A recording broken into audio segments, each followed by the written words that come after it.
What's up, YouTube? Thanks for tuning back in. Chase Games here, and today I'm going to make you a tier list because we all love tier lists. Featuring only the 14 S ranks that should be spotlighted in the 48-hour banners.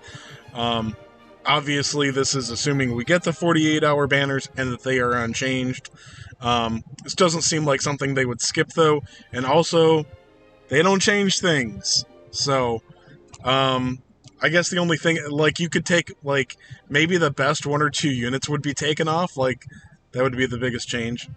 So, anyway, sorry for the smaller cam today. I know certain members of the community have a big or gigantic crush on me. Okay. But anyway, you're just going to see a little bit less of me today, so that you guys can see the whole image. Anywho, let's get to it.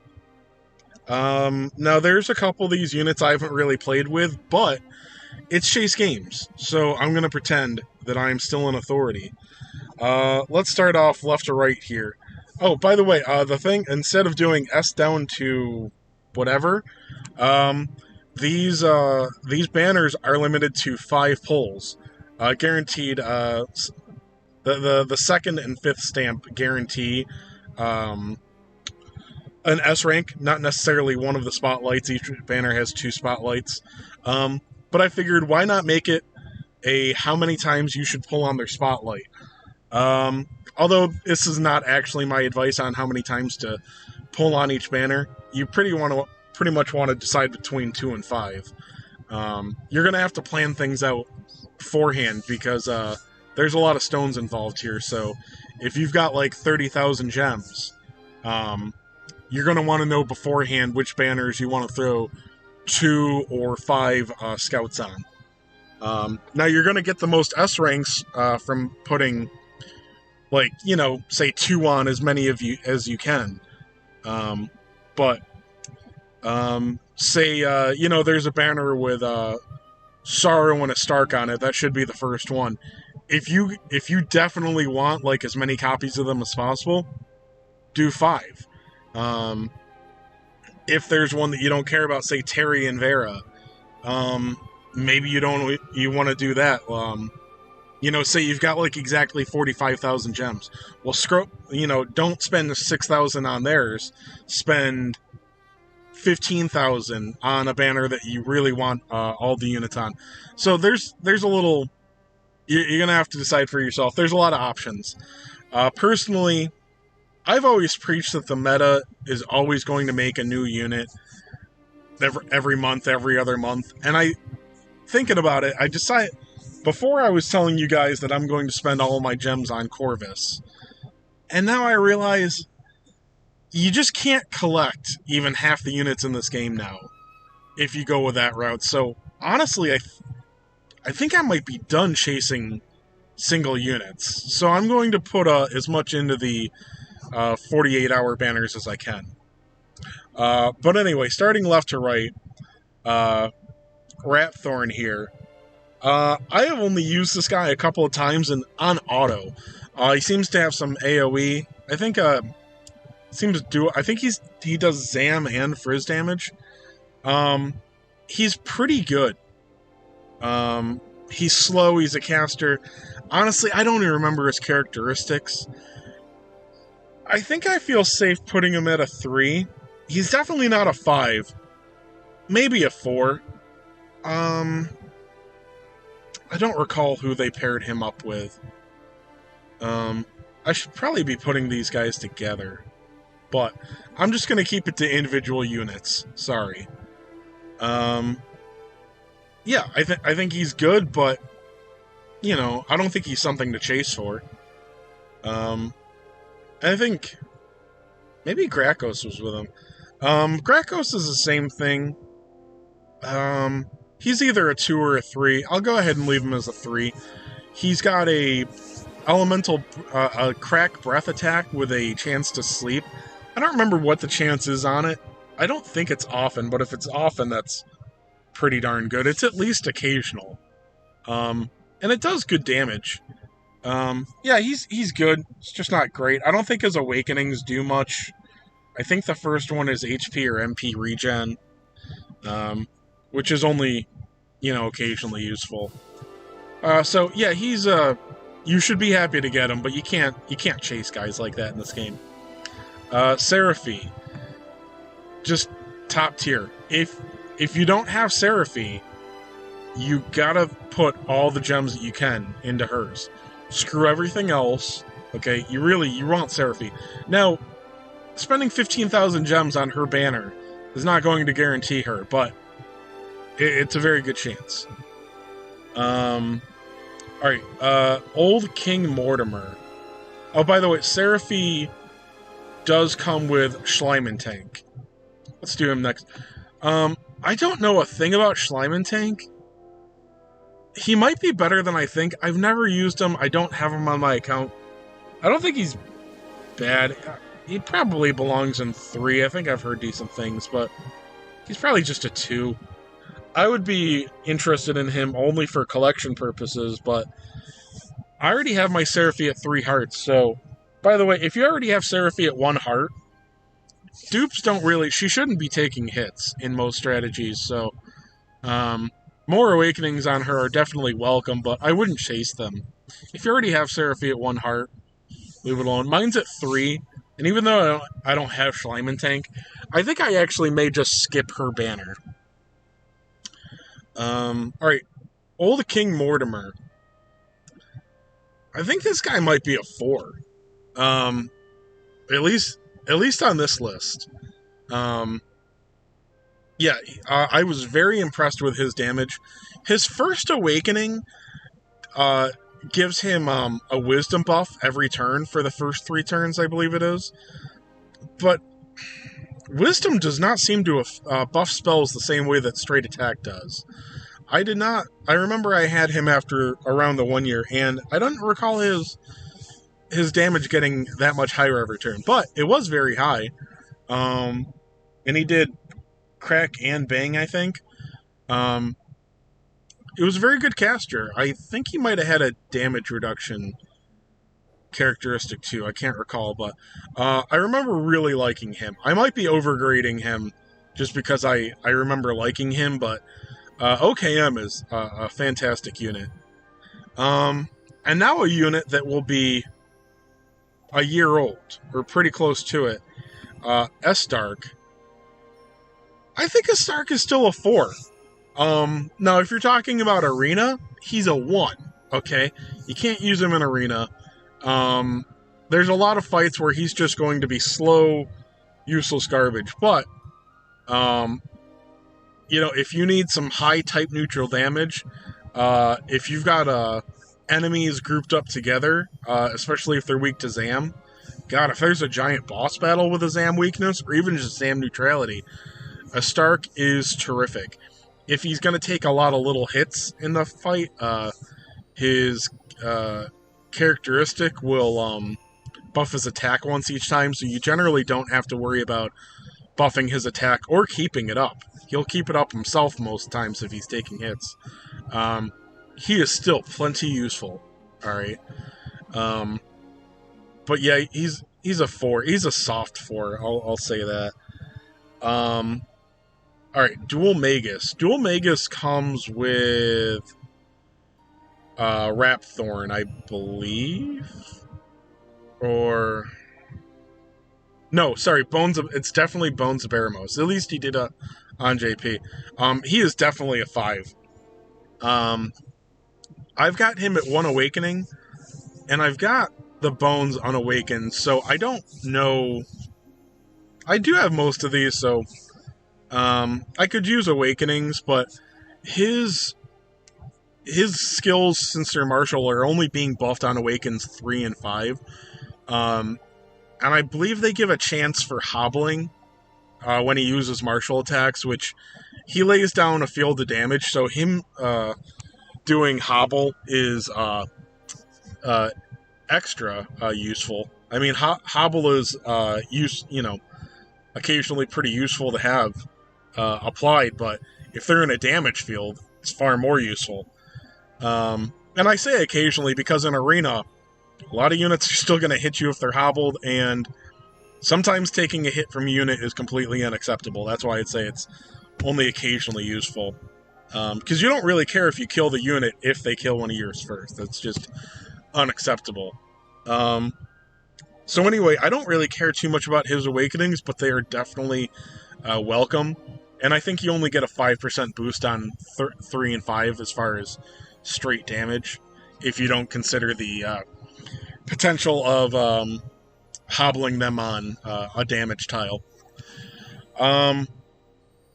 Overkilling Machine, Uber Killing Machine, or whatever the hell this thing was. I don't have it in my account. I never got a chance to use it. It's probably a 3. I don't know. It really benefits from its awakenings. Now, this is one, if you have it, and you just, if you're just interested in more copies, more awakenings of your units, I think this one is definitely something you want as many copies of if you want. I think it gets pretty scary with 3 or 5 awakenings. I don't remember what happens to the awakenings of most of these guys. Like, OKM, I don't even remember if he has special perks, or Gracos, if they have 3rd and 5th awakening perks that are, you know, basically of the new system where they're actually relevant. But yeah, on 3, he gets a counterattack, and 5 is something else. He gets much stronger, so if you already have 1 copy or 2 of him, I would say his banner has increased value, and I do not remember who he is with. Bones of Beramos. Again, Bones comes with Duel. I think it's another 3. He's definitely not bad. I haven't really used him much. I know my account has it unawakened, but fully ranked up, well, to 7. I think he can be very useful, but the fact that he's a spotlight unit means that you're not going to see, like, if you're a dummy like me that follows a lot of guides, you're not going to see him used in guides, because I believe he has some attack and or defense lowering abilities that'll be very useful. He's got some elemental attacks, so very useful, but I don't know. I haven't used him in anything tough because he's not going to be in any guides or anything for the most part. I know that sounds like a silly reason to some people, but for a lot of the really tough content, you follow guides, and nobody's going to be using Bones of Beramos, even if you use the perfect unit for some fights. But I think that he's good. I think you should definitely be happy to get him, not necessarily chase him. Ashlynn. I think Ashlynn must be a 2. She's older. I believe she has perks to more awakenings. And I've heard that she has really good damage, but I've just never really seen anybody use her. She seems to just be lost in obscurity, even though I occasionally hear that she can put out some great numbers, so she might be a 3. Yeah, this is one I really don't know too much about. Now, with units that don't do really well on tier lists, you've got Terry, but I'll tell you, there's still not... Before Greynarl just came out, 5 minutes ago, there was not a lot of great Zap. You had the dude from... They put out a couple of Zap units in DQ Die event, but I think they're slow. At least the one dude is. I don't remember his name because Die is stupid. But Terry is pretty surprising, and I know last week in Arena he wrecked my sorrow. So he does some good damage there. And I'll just say that he does, his awakenings are very good. So if you already have a copy or 2, aim for awakenings on Terry. I believe I will be. Although he does... Here's the thing, he comes with Vera. I think Vera is one of the worst units in this lineup. So that brings his banner down. But then again, alright, so other than the spotlight units, now, when I say that there's a guaranteed S on the 2nd and 5th stamp, it is not one of the 2 spotlight units. It is a spotlight unit, and there's a little confusion I don't know. It's a lot of he said, she said from the Japanese player base. The DQ, during the Game 8 site is not perfect. And it doesn't give all details. I don't know. From what I understand, it's not supposed to have the general pool units in it. I thought that meant only the 14 spotlight units were the only options for an S rank, but I'm also having other players tell me that other spotlight, other banner units are involved, past spotlight units outside the 14, but it's just not the general pool. That's still good. Although here's the thing that really gets with that, and I hope this changes soon. They still only consider the 13 original general pool units as the general pool. So they've added 6 now to global because we've been screwed. There should be 8 added, and JP has got to be adding more to the general pool any day now with their 2-year anniversary. I mean, they have to. They have to. I worry more about the JP anniversaries than ours because there's just so many things I want fixed. And anniversaries are the time to do that. Anyway, the problem is when it's only minus the general pool, then you're still gonna get, Queen Slime, Slion Heart, Dread Dragon, crap like that, so that really sucks. That is that is an ever-growing small part of the pool, though. So there's that. All right. Anyway, that was a long ramble for a little bit of info. Demon King or Godamir. This guy is sucks might be an overstatement. Vera doesn't suck either, but out of these 14, they're clearly the worst in my opinion. Yeah, he gives himself a defense buff, but I don't think that makes him extraordinarily tanky. His damage is fine. It's not great. It's good. So yeah, that's it. And for arena, he's 65 points, so he's way too expensive for the damage he puts out. He doesn't really buff his attack at all. So really, the best attacking units, this is going to sound obvious, but they buff their attack somehow. A Stark, he buffs his attack, or they just have high martial damage. Nocturnus buffs his attack every turn. Nocturnus and Sorrow even. Sorrow, without his first awakening, to start giving himself attack buffs every turn or every odd turn. Really, almost lackluster. So Nocturnus here, our last unit, he comes with a Stark. The first, the half anniversary and the 1-year anniversary unit. I'm gonna put him all the way up at 5. I don't remember what his 3rd and 5th perks are. I know that they're special, but they're nothing. I don't recall them being anything crazy. I think HP regen is involved. I'm not sure. So awakenings on him are very useful, but I would say that he is a clear 3rd out of these, 5 units. Rank 5 units. However I want to put it. Whatever. Yeah, I mean, you definitely want Nocturnus. He's been overshadowed by Sorrow. He's gonna get overshadowed by a lot of units coming up very soon. Doesn't mean he's not good. PvE especially. I use him quite often in Arena because he's good whoosh damage and he just doesn't die. And also, he can outspeed some things on the second turn. First turn, he's very slow.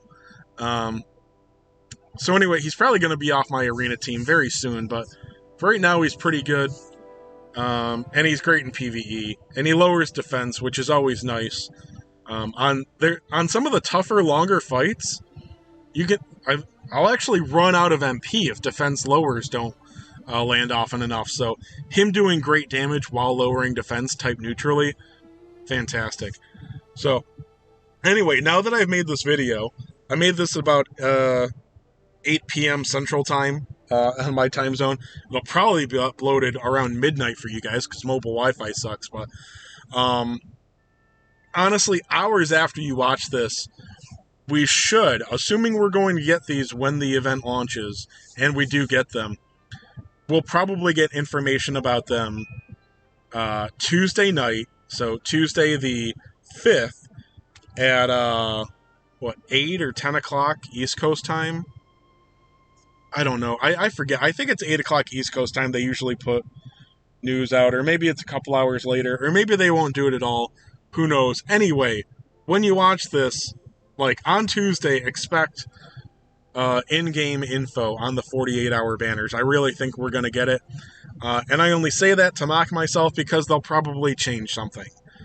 Just to mock me, and for no other reason. But again, I mean, they change so very, very, very little in this game. It should be exactly like this. So, all right. If you summon, good luck. Let me know what you want to do in the comments. If you have any questions, I might be able to ask them in the comments. If you got way too many questions, join my Discord and bother somebody else. Okay, there's other guys there to answer your questions.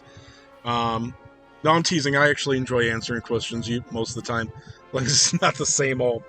And then just join the community, the Discord community, because there's some cool people in there. All right, anyway, good luck, and I will see you guys soon.